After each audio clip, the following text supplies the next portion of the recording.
Hey. Thanks again for pressing play and welcome once again to another edition of the Suns Jiggity Jam Session podcast.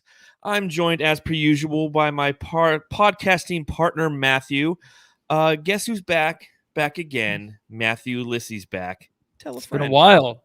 How you doing I there, forget how bud? to do this, dude. This is strange. I was thinking today. I'm like, do I know how to? Can I remember how to talk? I'm like, well, I never knew really how to talk. So, well, let's get through this like any other pod, right, John? We always do. And we're going to try to Yeah. get you there along the way, hoping that you do remember how to talk and inform the Jamsters of everything that's been going on and getting your point of view on some of these things. You know, big shout out to So Says Jay, who stepped in when you had Yes. that migraine earlier in the week. But the Jamsters want to know what you have to say, what your thoughts are on all the transactions that have gone down over the past few days, the additions to this team, the subtractions to this team, and of course, your thoughts on Team USA basketball, because I know you've been watching Team USA basketball as much as you Yeah, can, right? definitely. Yeah. I mean, it's actually not a bad time. 9:30 at night. It actually came on, I think, at 9 o'clock last night, so a little bit earlier. So, yeah, I'm watching it. It's good stuff. Yeah, gotta love it, and gotta love all the Jamsters who are joining us live, whether you're watching along on YouTube or if you're listening to the podcast. We truly appreciate that. We're up to 10 5-star reviews on Apple Podcasts right now, so thank you, Jamsters. Thank you ever so much for going and doing that. If you are somebody who is watching the show live, when you get a chance, go and do that. You know, again, we've kind of switched channels. We're rebuilding the brand without Brightside necessarily, but alongside Brightside. So we need all of that assistance that we need. If you are again watching, make sure you hit that thumbs up button, hit that subscribe button, and again, it's very important that you hit that little bell notification that lets you know when we go live, because it is the off season and we're just going to kind of do it sporadically. I know eventually we're going to develop kind of more of a rhythm and go back to what we did last off season, where I believe we did Sunday nights and Thursday nights, but we do have a lot of summer league games upcoming, so we might go live after those summer league games and things of that nature. So it's always good to hit that bell to let you know when we are going live. But without further ado, we're going to kick off this podcast. We're going to talk about the additions, the subtractions, and a lot of people are in the chat literally right now. There's chatter, if you will, about the Suns re-signing Elfrid Yes, I Payton. see that. So after I pop open this here Sunday prickly pear Four Peaks hard seltzer, I'm going to actually check my Twitter feed while I drop the music so we can find out a little bit more about that. Literally live shit happening right here on the Suns Jam Session podcast. So we appreciate you joining us. Let's do this thing.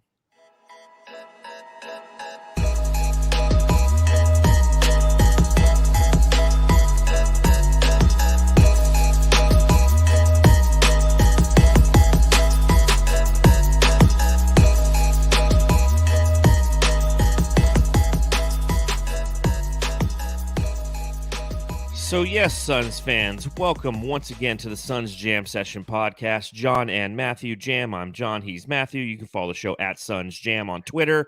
Matthew, haven't had a chance to talk to you about a lot of the transactions that's going on, but it appears that a lot of the stories on Twitter are trending towards Elfrid Payton, which literally has started to happen right as we went live.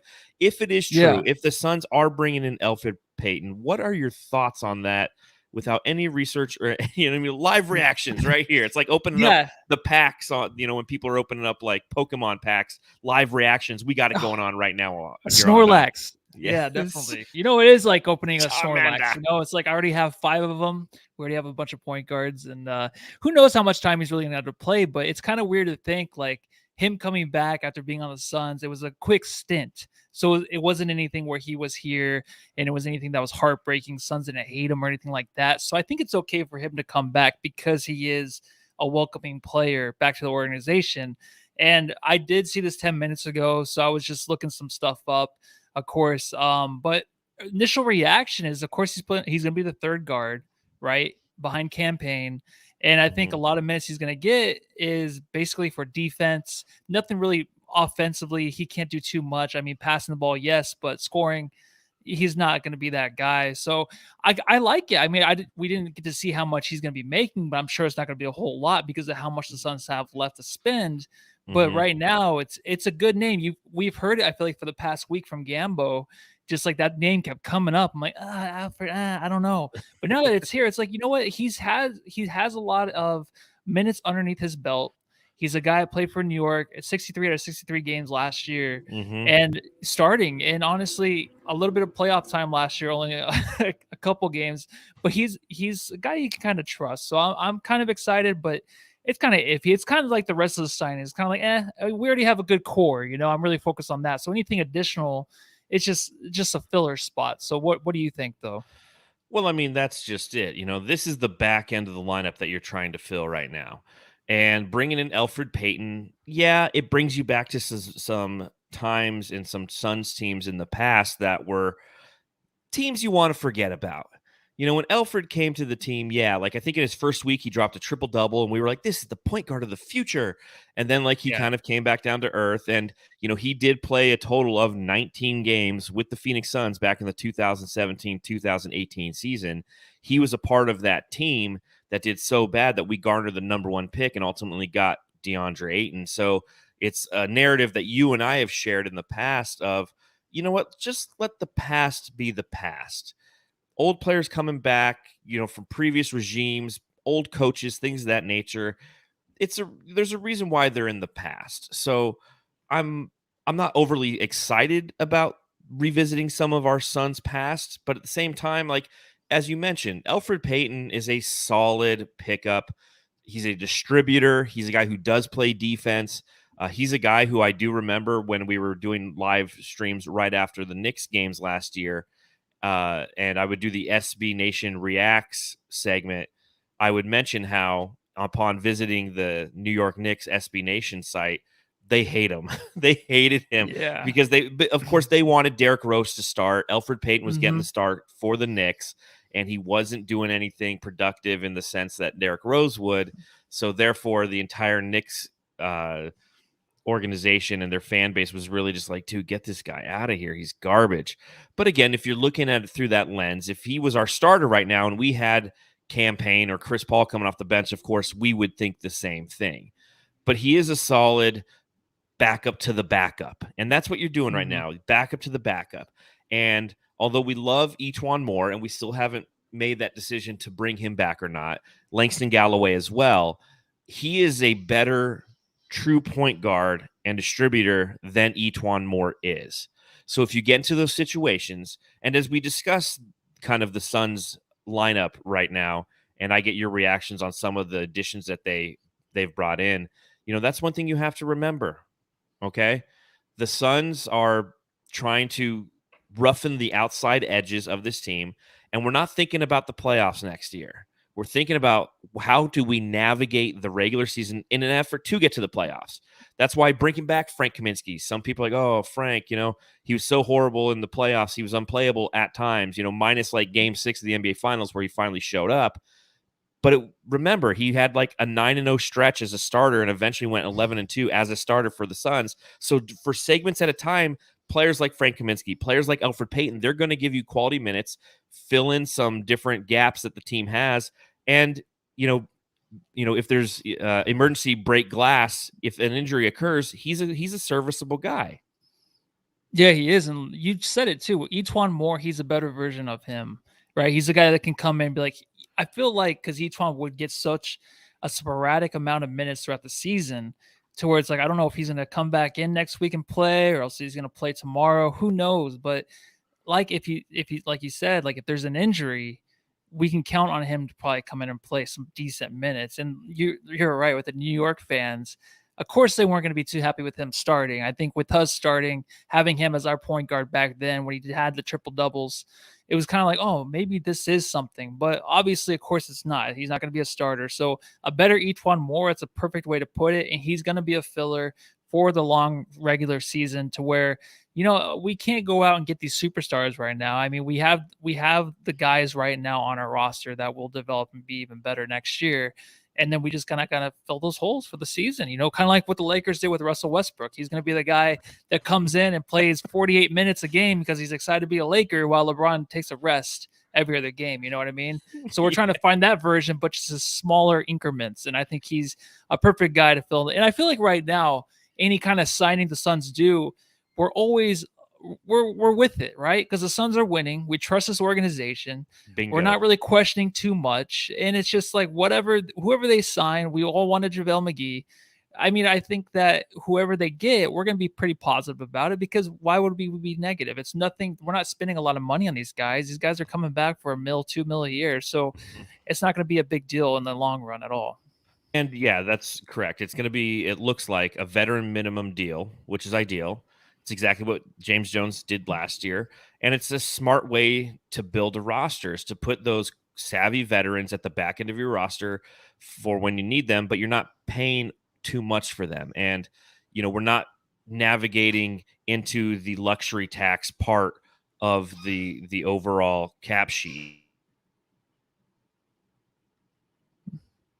You got to talk, Matthew. I got a dog in here squeaking its toy. Oh, cute. Yeah, that's the way to do it, dude. Yeah. So yeah, anyway, so Cameron Payne did sign, and I didn't really give my thoughts about JaVale McGee. JaVale McGee. Well, hold on. He's a guy. I'll get to that.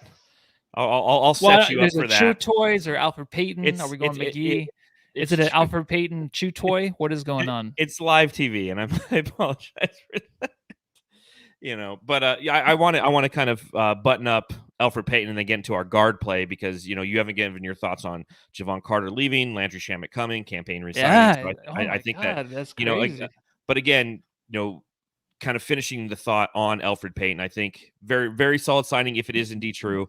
It does leave the Suns, if he doesn't take the half of the mid-level exception, half of it was spent on JaVale McGee. The other half, which is just over, it's like 4.6 million, somewhere right in there, is still available for a Paul Millsap, somebody who can add, girth and depth to the front court. But I think this is a smart signing for the back court, knowing most likely that we're not going to bring back Langston Galloway or E'Twaun Moore potentially, because we're down to essentially, with Elfrid Payton signing, we're down to one open roster spot and our two-way contract player. Because other than that, the Suns have 13 players already signed and ready to go for the season. Not a lot of turnover for this team, a lot of bringing back people, and now we bring back Elfrid Payton. And, me, I always ask the stupid questions, but, he wore number 2 when he was here in 2018. What jersey number is he going to wear? Oh, probably 22, right? Because he's coming back, so it'll be DeAndre Ayton's number. And I always hate answering this, because every time I say a number, someone already has it. So what do you think for a number, man? I think number 2, just because he wore it before, and Langston Galloway is most likely gone. So you think so? Okay, I think obviously. So. I mean, these guys that didn't play any minutes towards the end of the year, they're just going to be gone now. Yeah, so sad. Yep. So sad. Oh, well, on to the next. So on to the next, I want to hear your thoughts. I got to share a lot of my thoughts with Justin on our last podcast. So this is going to be kind of the Matthew show. I wish the dog would have walked in literally 5 minutes later, and you'd be talking the whole time, and we wouldn't have those interesting little gaps we just had. But Campaign re-signs 3 years, 19 mil. What are your thoughts on Campaign coming back to the desert, Matthew? Just like a lot of these signings, it's expected, and I didn't think we would get him for that cheap, but that he would be like a 3-year, 30 mil dude. Another team might have outcrowded him for that, but he came back for 3 years and 19 mil, which is something that is cheap. But honestly, I mean, he can build out from this too. I mean, like we say, contracts really don't matter too much, but he can build off of this, because last season is like his real full season in the NBA. Being somebody, being noticed. I mean, how many times we interviewed this guy about his not G League, him being playing overseas and then coming back and all that. Everyone listened to it. Everyone and their mother knows his story now. Okay, so now he's got the 3-year deal. He'll come in, and a lot of people are saying, I would see, they're going to figure him out next year defensively. These teams will figure him out. He finishes so well around the rim. I think that's really difficult to figure out. I don't think he can stop that. He does a lot on offense that he can even improve on with his passing, playmaking, and all that. Because there's a lot of times during the season where he would go to the rim and make the incorrect pass a few times here or there, and that's something that he'll probably get over. And I think that with the signing, for a backup point guard who we would have paid so much more money for years before to have him be our starting point guard before Chris Paul, because he is that caliber of player right now. And I think if the Knicks had what they had going on right now with Kemba Walker and the guys they have over there playing guard position with Derrick Rose, I feel like Cam Payne's like the perfect starter for the New York Knicks. But he's with us now, and I think a lot of these guys know that they're so close to the championship, and that it just helps so much with getting that deal done for the Suns to where on their end they can add the additional pieces to help them, because I think Cam Payne knows how special this team is and how close we were last year. It's just a little bit more effort, a little bit more with these guys, with our starting lineup, DeAndre and Cameron Johnson, Mikal Bridges, those guys coming back and going up the next level, that if he's there and he goes up the next level, then they'll be even better than they were when they lost to Milwaukee. So I'm very happy about it. Yeah, I think it's a great deal. And, as you mentioned, contracts don't mean much. I mean, just look at what the Brooklyn Nets and the Golden State Warriors and Los Angeles Lakers are doing. But I'll say this, it's a very tradable contract if and when you need to utilize it as an asset. That's the nice thing about it. I knew you were going to say that. Yeah, that's how I look at everything. Yeah, it is. It is. Yeah, you want those contracts. You want those contracts that if and when you need to trade them, they're appealing to another team. They can take that on. It can be a filler if you need something. You take this contract plus Dario Saric next offseason, and you can bring in somebody who makes, $17 million a year. And that could be a quality. Again, it's such a savvy move by James Jones. It shores up the back of the guard play, with Chris Paul getting older, another year. We know that Chris Paul is not going to stop. We know he's going to keep going as hard as he can all the time. It's just in his nature. It's how he plays the game of basketball. But in case he does need some load management or does need a few games off because something is ailing him, I think that we all have confidence in Cam Payne. And now with Elfrid Payton behind him, I think that we have, solid depth in that area. Javon Carter, anything to say to Javon Carter as he leaves? And hello, Landry Shamet. What's your thoughts on that? Yeah, so we got the shooter. I think that maybe I didn't listen to your take on Shamet yet. I did listen to a little bit of the pod, but not the Shamet part. I don't know if this is a guy you really want backing up Booker. He's a shooter. He's a guy. He's a little bit more length. I think he's just more of a veteran guy, a guy out there that really knows what he's doing. Right? When you put him in the offense, you need to get some stuff done on offense. I think he's a guy you can count on. He's a guy that I feel like maybe we can trust. There's some shots I think he missed in the past that people are upset about and think that he can't come through in a clutch situation, but that's not really on his shoulders with this offense and with the second team. I think he can just run the offense and be that shooter behind Booker. And I think that's the first thing you wanted the Suns to do is, shore up that shooting behind him, try to find a guy that can come in and shoot the ball. And I think he can be that guy. But just like all these signings, it's not really like, it's so weird to really have a reaction on these guys because you just have to wait to see them in a Suns uniform and see them with that team because it's going to be a different experience. If you were to say, oh, we got Cameron Payne before that last season, we don't know what to expect, but look at how well he played within the Suns offense. And it might be the same thing with Shamet. So these guys might evolve in a way to where we're not going to be used to seeing them play the way they were used before. So it's kind of a wait and see thing. And it's nothing that's negative. And Javon Carter, I was a big fan of, but he just wasn't being played. So I think James Jones and Monty are just looking for those guys that they can give minutes later on in the season because we had a great bench, right? Our depth was so deep. And that's all we talked about going to playoffs. And we only played 8 players every single game, it seemed like. And these players were losing their minutes, and Javon wasn't there. Etuan Moore never played. And then Langston Galloway never played. So I think they're just looking for those guys they can count on in the playoffs too. And I know that's looking far ahead. And I'm just thinking, Chris Paul, is he going to get some minutes off? Is he going to have some nights off? We'll say that now, and I might think that now. But I think by the time next season starts, it's no, Chris Paul's not taking a night off. He's playing 40 minutes a game. So good luck finding minutes, Shamet. But I think he's a good guy to back up both Book and Chris Paul. Yeah, I think, when you get to the playoffs, you're not going to go 14, 15 deep. That's just no team's going to do that. That's not how you play successful basketball. It's interesting to maybe sprinkle guys in here and there throughout a series, but overall, you're not going to play them deep. But you need to have a deep team to survive the regular season for the reasons that I said. Injuries, nagging things, load management, COVID. There's a bunch of different reasons why you need to be as deep as possible. And Landry Shamet is somebody who will be a rotation guy come playoffs next year. That's a fact.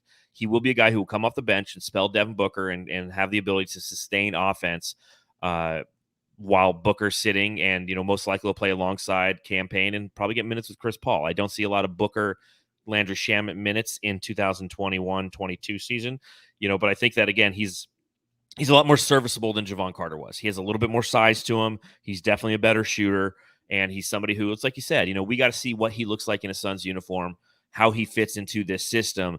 But James Jones wouldn't go and make a trade for a guy who doesn't fit within his system. And again, it's a nice feeling for the second consecutive season to go, in James Jones we trust. Like, some of these guys are names we know. That's always nice. I remember, when Ryan McDonough was here, he'd pick up guys for the 14th, 15th spot on the roster, and you're like, who the fuck is that guy?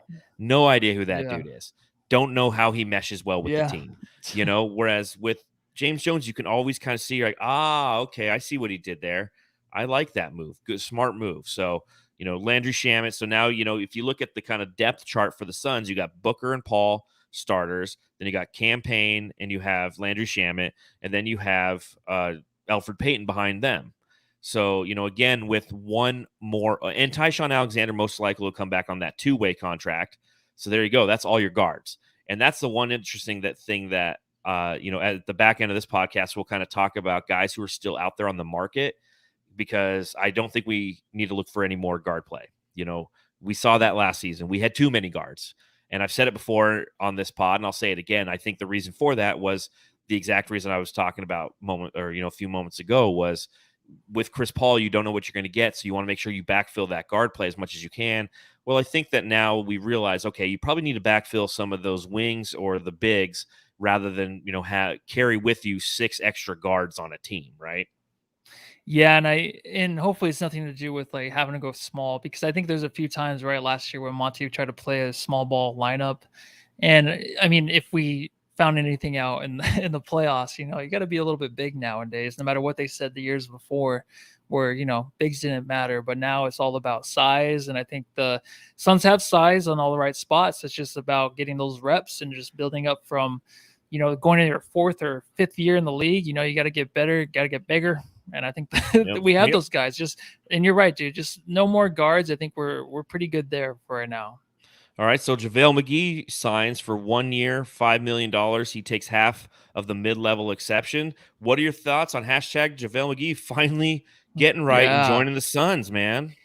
No, it's awesome. I mean, we wanted him last year, and I think I thought we were going to get him as soon as we swept the Nuggets, and then Chris Paul was talking to him after the last game. Like, they were talking like buddy, kind of like, what happened mid-season? Why did I not get signed? Why did I not, because Chris Paul's probably like, because Monty loves Saric. I'm sorry, dude.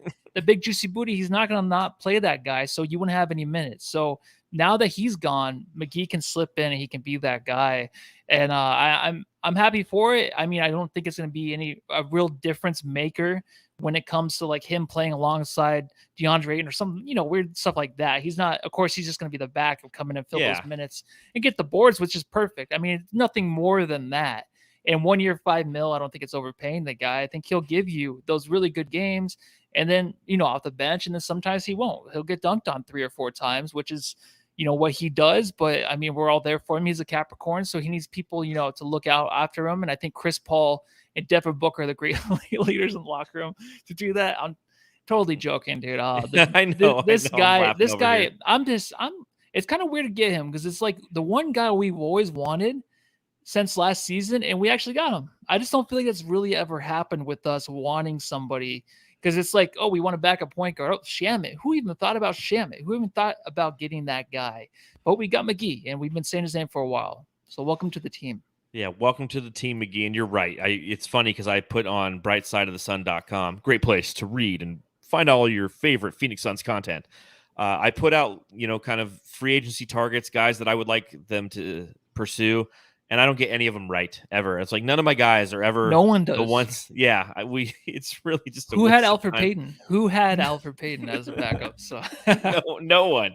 And all of a sudden now he's going to be back. So yeah. But then the nice thing about Elfrid Payton coming back is he doesn't have that annoying hair anymore. So it's like I can actually enjoy watching him. That's the thing of the past, I think, for a lot of guys now. Yeah, let that go. But yeah, I think that McGee's going to be obviously a welcomed addition. Brings the size, has some athleticism, is an Olympian. He's over there with Devin Booker right now. So yes, very excited for him to come. And then, you see James Jones re-signs Abdel Nader and Frank Kaminsky. So Yes. what are your thoughts on those guys coming back? So we're bringing the whole goddamn band back, aren't we? Yeah, I mean, Nader is he's a guy that Monty loves. And it's weird because when you watch him last year, there's just so many times he's so close to being a pretty good player, a pretty good guy to count on when he comes in and he lets Booker or whoever else, even the small forward position at the time, just take a rest because he can play that position, small forward, shooting guard. Defensively, you love it. Offensively, he's almost there. So I feel like could we just get a stretch of him playing consistent minutes? Because I know he had a lot of the injury stuff last year. And as soon as he was healthy, he'd come in and play 10 minutes next night. So obviously there's something in him. And he's cheap. He's come back for cheap like the rest of these guys. Yep. And who else would even gave him like a contract really after watching him play last season and the years before? I mean, he's 27. He's going into his fourth year now in the NBA. So there's not a whole lot to look at. And like, I don't think a lot of teams will even sign him. So I think he's very, very lucky that Monty likes him and that they can have a relationship of him coming off the bench and being, a guy that gets to the rim that can actually finish, play the defense because he's long and irritating. He hustles. I mean, you can see it on his face and his body language. He's there to play. Like he has the game inside him. I just think it's going to take some time this season to get it out. I just hope he can stay healthy, and I hope that he can actually give us those consistent minutes because I would love to see him be the guy that's like, oh, shit, remember when we used to talk crap about Nader? Last year it was like that. Remember we used to talk crap a little bit, and then he'd have a good game. Yeah. And be like, all your Nader haters. He was up and down. He was up and down, but I think he can be more of a consistent guy if he gets the minutes. And Frank Kaminsky, welcome back, dude. What else you got to say about that? Just love to have Frank back, right? I think that both of these guys coming back is beneficial to this team because one, they know the system, and two, they know the culture, and three, they are both they both fit into both the system and the culture. Nader, as much as we like to dog on him for just some, he'll miss layups and stuff, and he'll take some bad threes, but you know what, he has hustle and grit, and he's somebody who has the willingness to take the ball to the rim and be aggressive. And we are a team that typically is more of a finesse team than a power team. But when you have a wing like him and you're looking at the wing market, you're sitting there. We know that people are overpaying for some wings right now. I mean, you look at some of the contracts that were distributed in free agency thus far, and you're just like, whoa, hold on. Let me think of a good one. Let's see. A good wing player. Norman Powell, 5 years, $90 million. Okay, I mean that's a lot of dough for Norman Powell. DeMar DeRozan, I wouldn't know if I'd go as far to call him all the way to a wing, but he's a shooting guard / small forward. 3 years, $85 million. Do you think that's ridiculous? Though I like that he got paid, and I think that Chicago did a good job of picking. Kind of like what it reminds me of. Just that's really a quick, lot of cash, man. That's $28 million a year. I know. It is like Gordon Hayward. Hayward. I'm just saying you got to fill the spots. You got to pay these guys, and like a team might want him next year to build. If he's like a missing piece, and might trade away some guys to get that contract away. That's what happens. No one's really stuck with these contracts. You're right. They're just dead in the water. It never happens, right? You're right.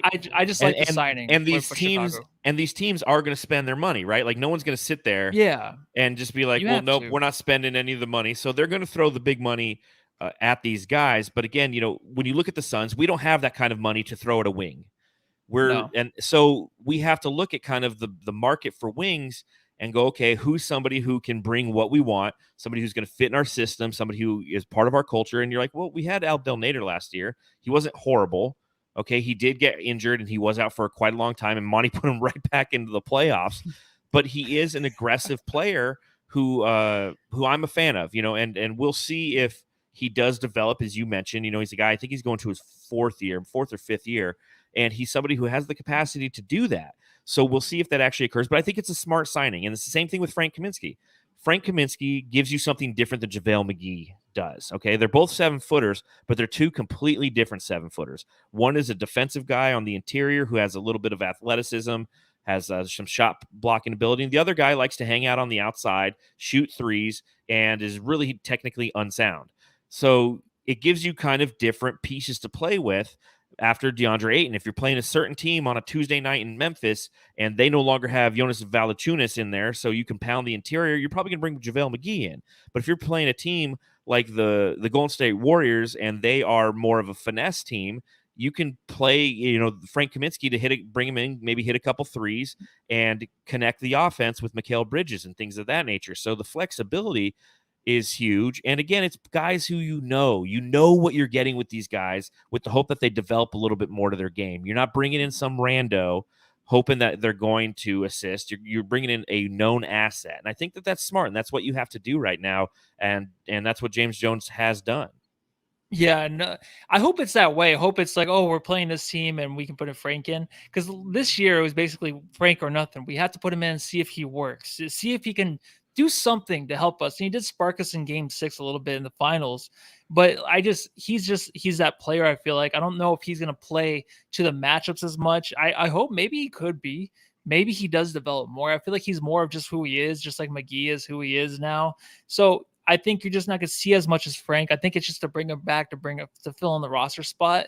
But I feel like McGee's just going to get anytime Ayton's out. It's like McGee come in, it depends. If you're playing the Warriors, a lot of these Western teams now have the big guys. So you don't, you know what I mean? Even Anthony Davis, I mean, if you're playing the Lakers, he's probably going to play the center spot this year. He has to just put him there. If he does, of course he shoots the 3, but no one can even guard him anyways. So I think you're just looking for someone to fill a spot with him, and no one better than Frank to take. Again, yeah, Frank can totally be the 14th or 15th guy off the bench, and I'm okay with that, and I think he's okay with that. And again, that's what you want. And obviously, one of the X factors will be Jalen Smith. I think that we'll go. Do you think we should go live after the Summer League games? You down to do that? The first one's on the 8th. Yeah, we can. I don't think I have NBA TV. But because I think the first one's on ESPN too. Yeah, no, we can. Yeah, definitely. Yeah. Because I want to sit and talk about sticks after what we see, and I think that that's going to be really fun. This summer league is watching development of sticks because all eyes will be on him in summer league games in Las Vegas. Because if he does show signs of development, and there is a possibility that he gets more minutes for the Phoenix Suns, obviously he meets some needs too. Not necessarily a full-on center, but somebody who can be a good backup at that power forward position and gives you, again, more flexibility with your lineups if you want to play some big lineups and you're bringing Cam Johnson in as like the 3. I mean, again, there's just so many options, and it comes down to his development. Yeah, well, and that's what's so fun about this is the Suns were just in the championship, and now we get to watch sticks, a developing player playing the summer league. You know what I mean? Usually these players from the teams that just won or that just contended, you don't get to watch them. You don't really care. But he didn't even play last year, of course. Everyone knows that. When he did come back later in the season, he looked a little bit better, like he knew what he was doing. So it's going to be interesting. Of course, not to get too overhyped. If he looks good, puts up 20 and 10 or something crazy like that, it's like it's just summer league. But still, any kind of progress would be fun to watch. That's better than like a 2-4 night, Yeah, and honestly, who knows? I'm just so excited to watch him because I just don't know what to expect. A lot of these players on the Suns, I'm not saying it's Mikal or DeAndre, but we don't even know those guys' ceilings yet, right? We still don't. This is their first full season playing in the championship, playing all those minutes, and then they got to come back next year after a small summer, see what they have. Yes. But then Jalen Smith, it's like we don't even know what to expect at all. I forgot he even shot threes when he came in. I think it was a postseason where he hit like a corner 3 when a blowout win. And I was just like, oh, I forgot he shoots threes. So we get to look forward to that stuff. And it just makes it fun as a Suns fan because he's going to be interesting. It's either going to be or else it's going to be like, oh, all right, we got something special here that could back up. And Cam Johnson's our power forward next year, right? I keep seeing him as a backup 3. He's our power forward, he'll right? He'll be a backup. He'll be a backup. I think he's our starting forward. You want to make a bet right now? I bet you right now that he starts in. Okay. Oh, I like this. So let's do it. Well, we got first game. So you're saying first game? Well, see, I'm not going to go. I'm not going to go first game. I'm going to say who gets more starts at the power forward position: Jay Crowder or Cameron Johnson. I'm going Jay Crowder on this through the whole season. Through the whole season. Okay, I'm going Cam Johnson. Okay, what do you want to bet? I don't know. If it's a whole season, we're going to be different people by the end. So I don't know. We'll come up with something. Maybe we'll let the Jamsters say. I mean, James Jones and the Phoenix Suns are paying Jay Crowder for a reason. They're not paying him to be a backup. That's all I got to say about that. So you look at what the Suns have left. If the Elfrid Payton transaction does actually occur, that leaves them with one final roster spot. So before I bring up a list of some of the key free agents, what do you think that roster spot should be? Who, not who, but what position do you think they should be targeting with that final roster spot? So I like the idea of just, can you get someone that can back up the 4 and 5? Someone like a Jalen Smith. Let's say it's somebody that can just back up Jalen Smith to see, because if we hit on Jalen Smith, he can play some decent minutes, and that's our backup. We can split him between Ayton, behind Cameron Johnson and Jay Crowder in that crowd. Cameron Johnson, 6'8", 210. I think he's probably going to gain 10 pounds this offseason. He'll be a power forward. I'll just leave it at that. But anyways, I just think that if we can get that guy to really spell those minutes, and maybe that someone that can play inside and outside, it's a lot to ask for, but I don't know really who's out there too much. I know the name, gosh, I can't forget. What is his freaking name? Paul Millsap. I was listening on the way home, and Gambo said there's probably no chance of getting him, but he'd be the perfect guy to really fill in that spot. And I think that's all we really need going into next season. Some guy like a Paul Millsap. Okay. I'm more of the wing versus a versatile big, because I think that you have DeAndre Ayton, you have JaVale McGee, you have Frank Kaminsky like at the end, and you do have Jalen Smith there. And I think that that's kind of a bundle right there. And then the guards, you have the same thing. You have the 5 that we mentioned earlier: Chris Paul, Devin Booker, Landry Shamet, Cameron Payne, and now potentially Elfrid Payton. So I think it's kind of the middle of that lineup where we need a little bit more assistance. I think you have Mikal Bridges, you have Cameron Johnson coming off the bench, who could potentially back up Mikal Bridges. Then you have Abdul Nader as well. So, I mean, in that little wing area, I always feel like you can never have too many wings. So I think that we need probably another wing player, somebody who could play small forward and power forward more than somebody who can play power forward and center. So that's kind of what I'm thinking. Okay. We'll see. I see a lot of people in the chat, and a lot of people have been talking about it. So I'll let you kind of respond to this. What are your thoughts on Andre Iguodala? Well, Shams just said he named 3 teams that are really interested in him. And of course, it's the 3 teams that everybody's been going to, by the way. Yeah. Which probably doesn't mean too much. I mean, maybe he knows his shit, so who knows? But I would love him. I think Mikal said something about wanting him on the team, but even if he doesn't play that much, just a veteran presence and just someone that, knows how to win. I think that's really what we're trying to fill the holes too with, because you're going to have these younger guys like Cam Johnson, Mikal play a lot of minutes, and he'd be a perfect fit. I think he would be awesome, but I don't think it's going to happen. Yeah, Shams reported that he's interested in going to the Brooklyn Nets, the Golden State Warriors, or the Los Angeles Lakers, just like every other free agent old guy this offseason. They end up on one of those 3 teams right now. And you got people going back and forth in the chat. They want him. He's washed up. He's ring chasing. I do think that he'd be a good addition to the team just because he would be a good veteran to have. He's a winner. Yeah. He's a champion, and be a great guy for Mikal Bridges to have an opportunity to pick his brain. But I don't think that there's any chance that we're going to get him at all. So I'm going to bring up right now just a list of some of the guys who are currently out there. This is from @TheHoopCentral on Twitter. You have Kawhi Leonard, who is most likely going to sign with the Clippers. He just does his own thing and does it on his own watch. Lauri Markkanen's an interesting name. He's somebody who a lot of Suns fans have kicked around in the past. What are your thoughts on Lauri Markkanen? Well, right now he's just going to be too expensive, right? I feel like a team like I think the Hornets or something we're looking into him, and that would be awesome fit for him. But maybe last year, someone, of course, but Lauri Markkanen, why get him when you have Cameron Johnson, dude? So Lauri Markkanen plays no defense, man.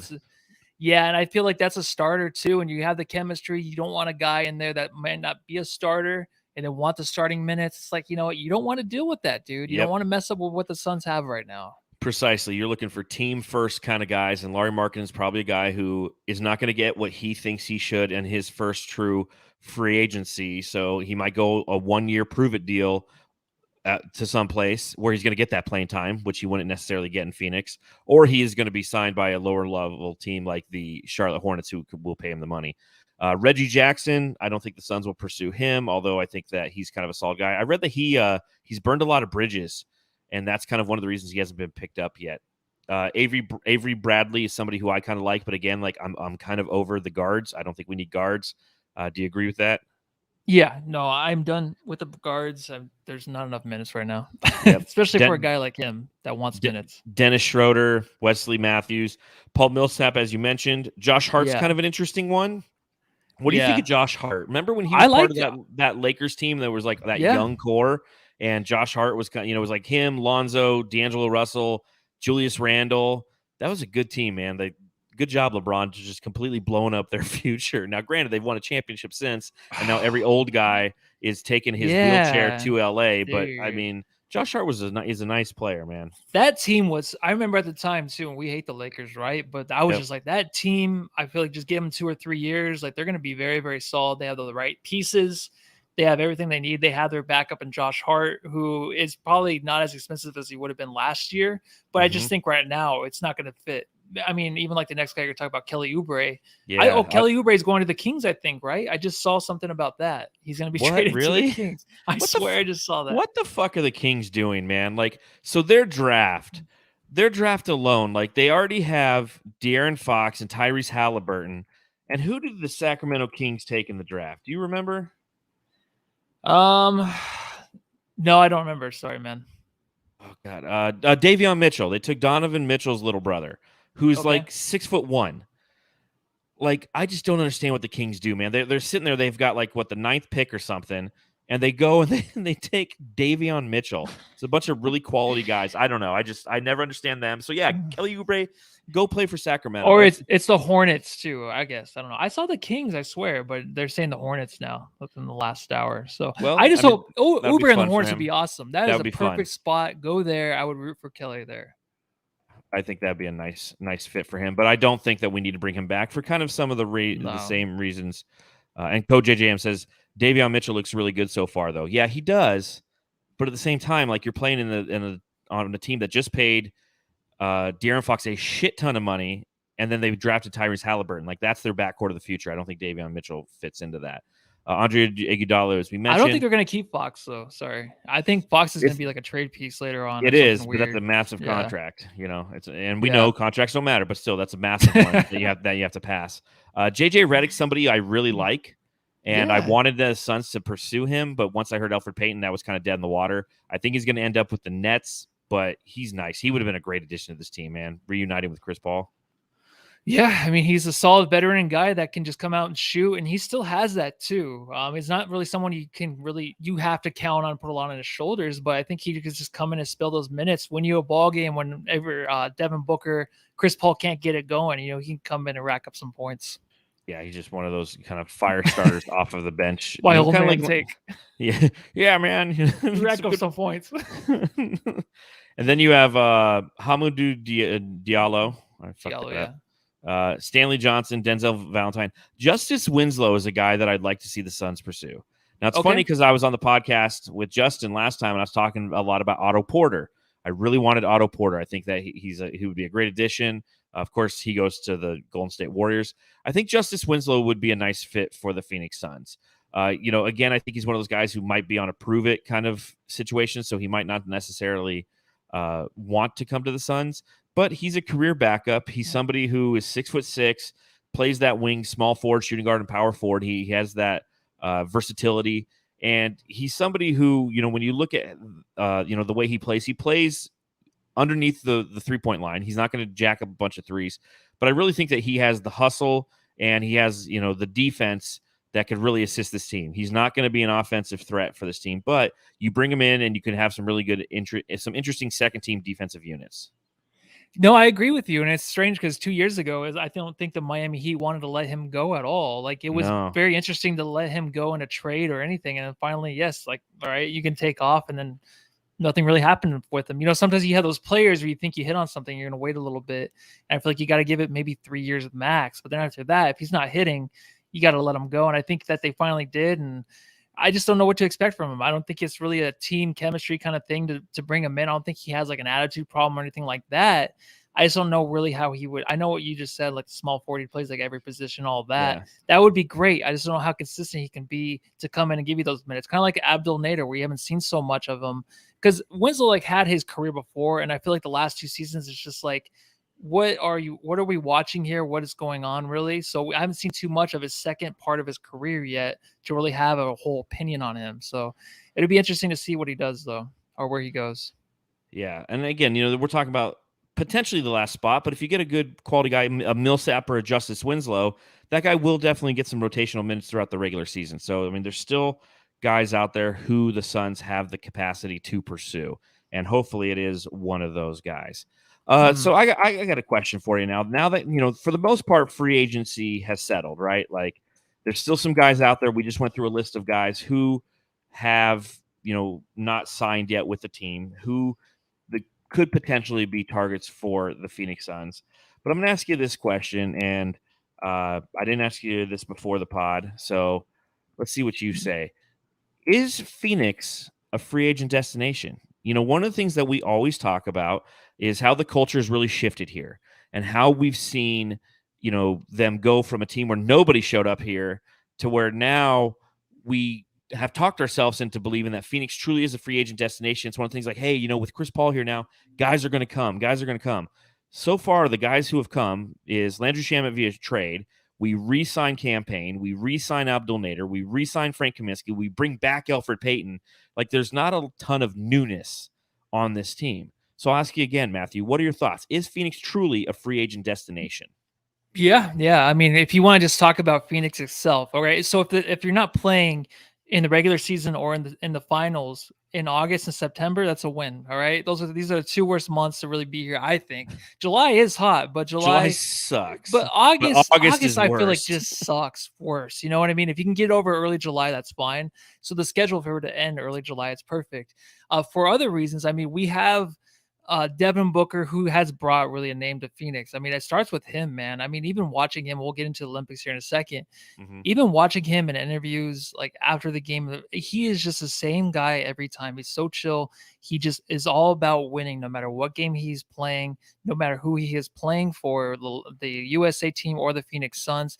He wants to make history here, and I think a lot of people do see that now. Of course, the addition of Chris Paul, and then them actually coming over, having a successful season. And it's like, okay, so Devin Booker's going to be there probably the rest of his career unless something just crazy happens. Yeah, that's a destination for real. But I think just Phoenix as a whole, I know LA, everyone wants to be in LA, Hollywood, and all that fake bullshit. But Phoenix is a great place to live during the season, I think. And I think a lot of players will see that. And they do know that, right? A lot of players have houses out here in Scottsdale and stuff. But it's like the next California. It's as close as you can get to California without the crazy traffic and all the fucking, like, just the weird stuff that goes on over there. I mean, there's weird stuff here too, but it's not as crazy yet. So get here while it's good and then spend a few years and win some championships. I think that's a lot of players are looking at it that way. It's like, how close can I get to LA while winning, while living in a space that's not so crowded and has great temperature during the time we're playing? I think that's Phoenix, man. Well, it's like Hey.0 says in the chat. He says, too bad no one is really looking to come here. Because you just listed a ton of reasons why Phoenix is potentially a free agent destination.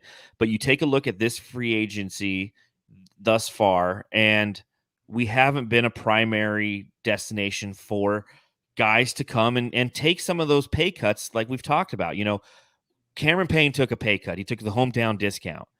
And that's big because that shows you, it shows from the outside looking in, hey, a guy who's already been there is willing to stay there and take less money instead of going and playing for the Knicks or wherever his offers were coming from because he likes it there. But still, we aren't bringing in a ton of the other players that we could have for lesser deals. You look at Brooklyn, okay? They bring in Patty Mills on a 2-year, $12 million deal. That's $6 million. They brought back Bruce Brown. They got James Johnson, who's a UFC fighter, for the veteran minimum. Blake Griffin, veteran minimum, okay? You look at Golden State. They bring in Otto Porter and Bielitsa, somebody who I really like, both on veteran minimum deals. Okay, you look at the Lakers. They bring back Taylor Horton Tucker on a 3-year, $32 million deal. They bring in Kendrick Nunn for 2 years, 10, so that's nothing. They bring Carmelo Anthony, Trevor Ariza, Wayne Ellington, Dwight Howard, Kemp Bazemore, and Malik Monk all in on veteran minimum deals. So again, there's the cherry picking side of that. People see and they also brought in Carmelo Anthony, but they see those destinations and they see the potential to win a championship, and they're like, I want to be a part of that. And even though the Suns went to the NBA Finals this past season, nobody said, hey, let's try to – I'm interested in going to Phoenix. I want to be a part of that because I think I can go win a championship there. So I think that the Suns are kind of like that. Those three teams, the Nets, the Warriors, and the Lakers, are kind of this tier one of free agent destinations where you're going to take a home some sort of a discount. And Phoenix probably follows into the second one. And I see a lot of people are saying in the chat, it's like, hey, it's all about chemistry and it's our team culture looks for guys for fit. And all that is definitely true. And I think that that's why I like what the Suns have done, because we are truly developing a team versus a bunch of mercenaries, right? No, you're totally right. And honestly, those players you listed, though, I mean, if you're talking about players that want to come here and win, I feel like that happened last year, right, with Chris Paul and Jay Crowder. I mean, it took a lot of pulling them, like, hey, this is it. You got to come here. You got to start this. That was the beginning. There's not really a lot of players I was looking at this year, be like, oh, you got to go get them. Like, if there was really a name out there, like if Kawhi was realistic, and the Suns were a top 10 team, which they were listed as supposedly a top 10 destination in some article.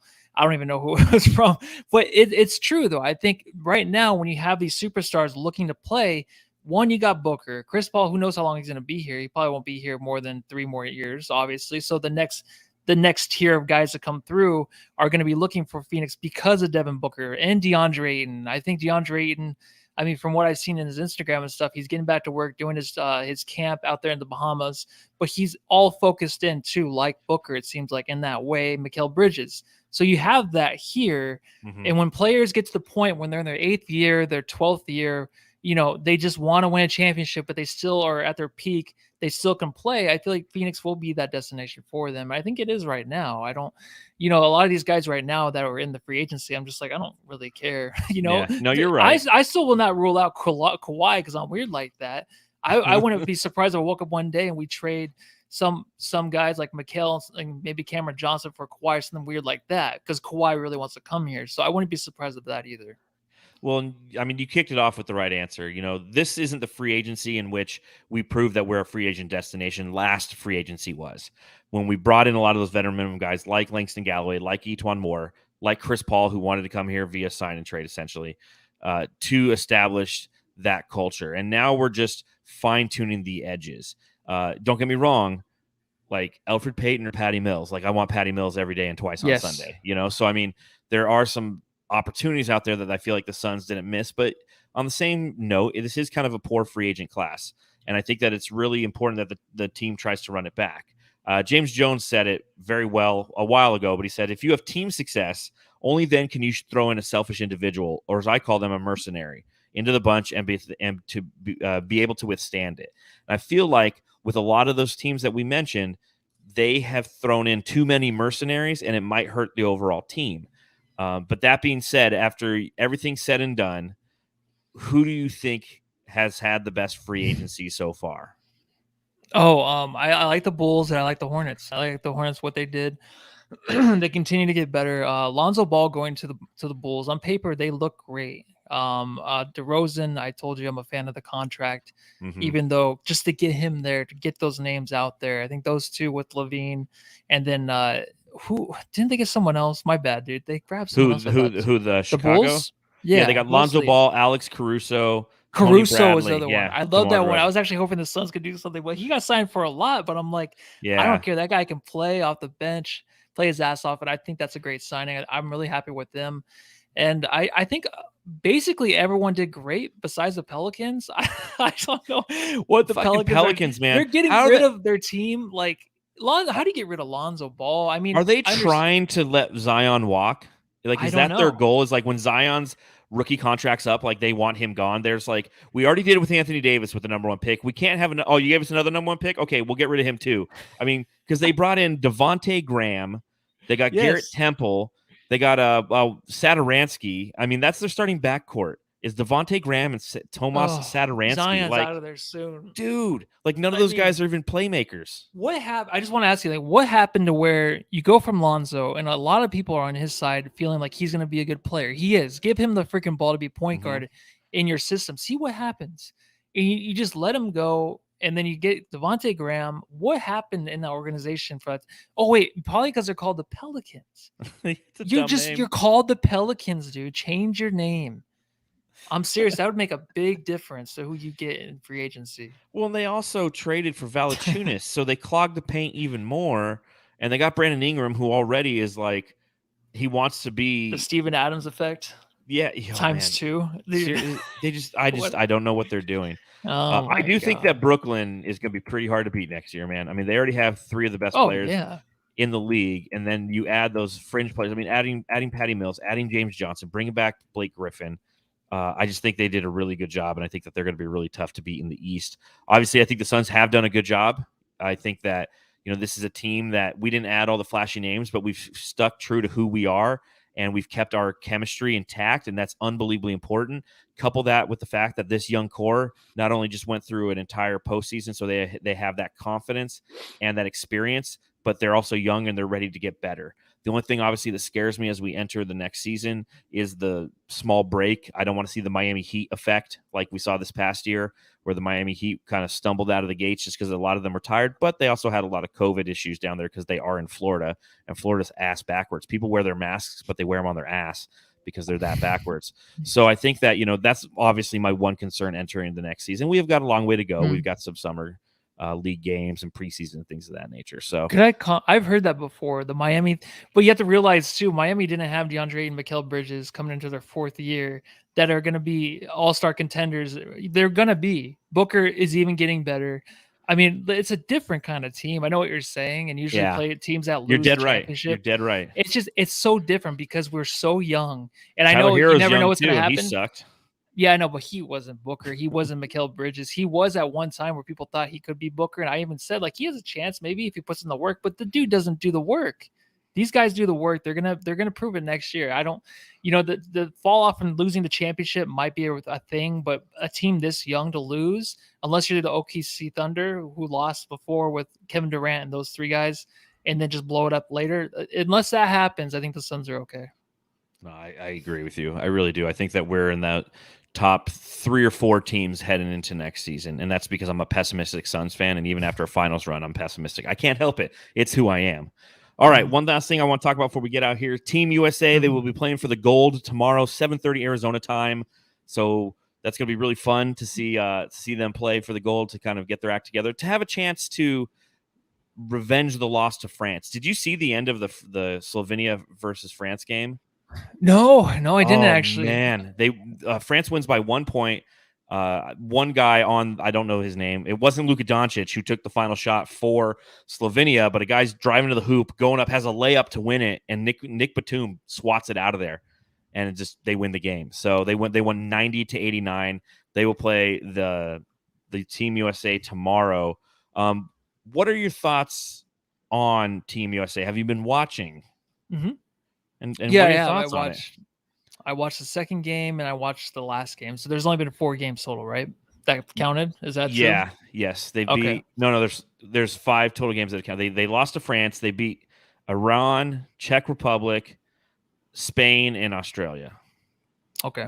So I've only watched 2, but it's fun to watch them because even like this last game when they couldn't make a shot, their defense is really there. They really care. And I think a lot of it, you heard a lot about Pop falling off and all that, but I mean, these players have to do it themselves, whether or not Pop can coach them or not. I mean, they have the tools really to defeat any of these guys, even if size is an issue. Sometimes it shouldn't be.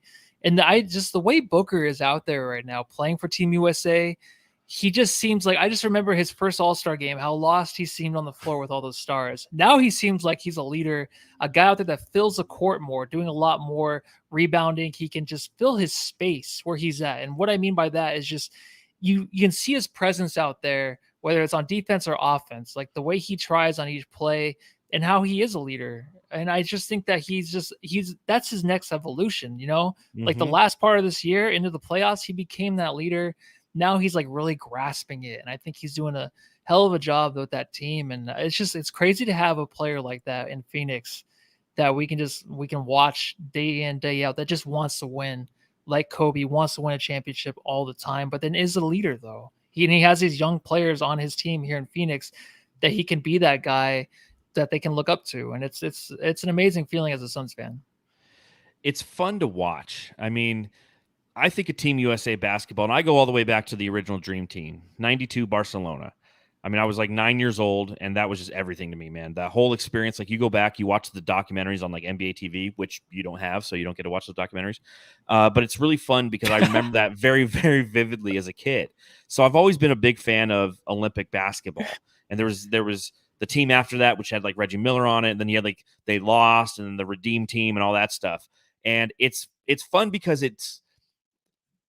like as you mentioned, like as a Suns fan, it's really cool because Devin Booker's out there representing us, and JaVale McGee now. Welcome to the team, JaVale. But it's like the All-Star game where you're watching the player, hoping that your guy does well. And Devin Booker looked amazing this past game. You know, he's had a couple stinkers. You know, he's had a couple games where he just, you know, he was turning the ball over, didn't necessarily look very locked in offensively, but defensively, he looked really, really good. And you look at this last game that he had against Australia, 7 for 10 from the field, 3 for 5 from deep, a total of 20 points. He had 3 rebounds, but he really looked locked in on both sides of the court.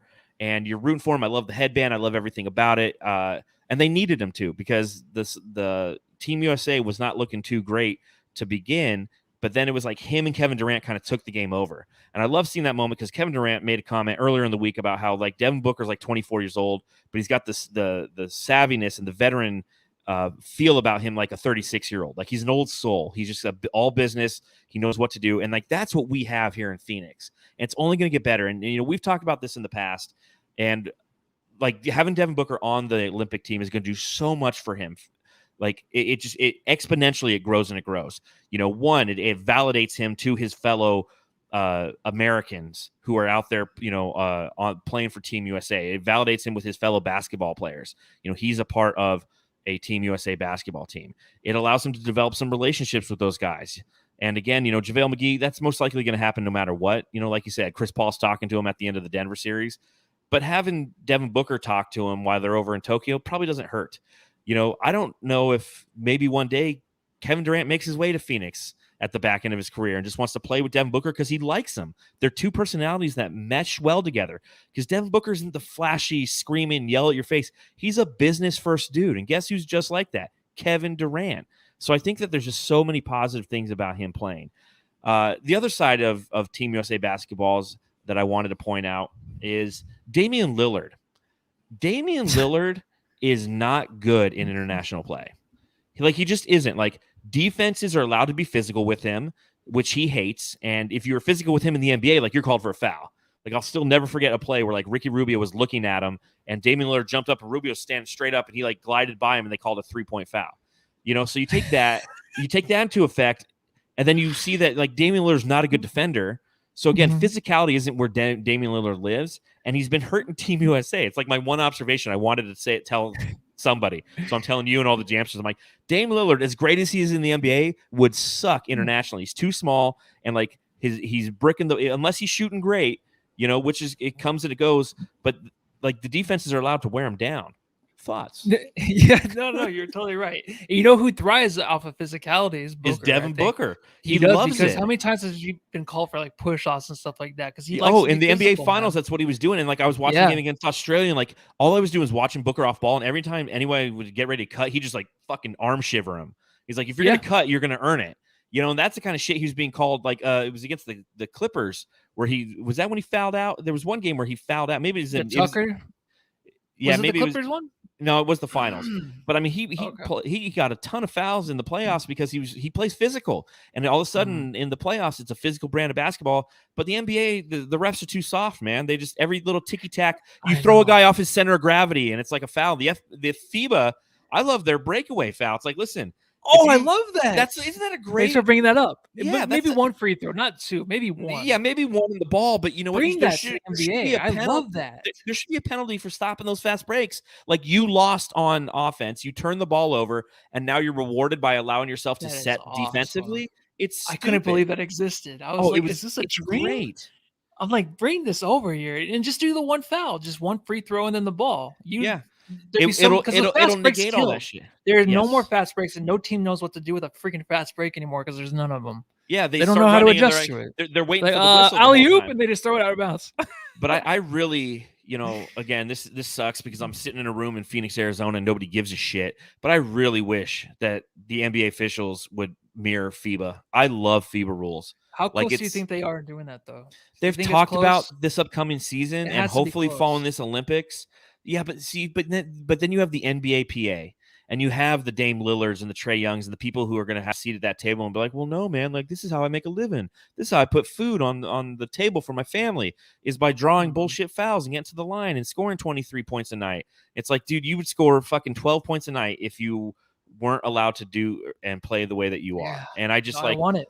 I love the physicality, and that's why France will be a tough game tomorrow because they are a physical team with an interior presence, and they play every passing lane. So another thing I noticed that's very active in FIBA play are how after a rebound, everybody's hands are up playing the passing lane because in the NBA you have to get back as fast as you can because everyone's trying to run you off the floor.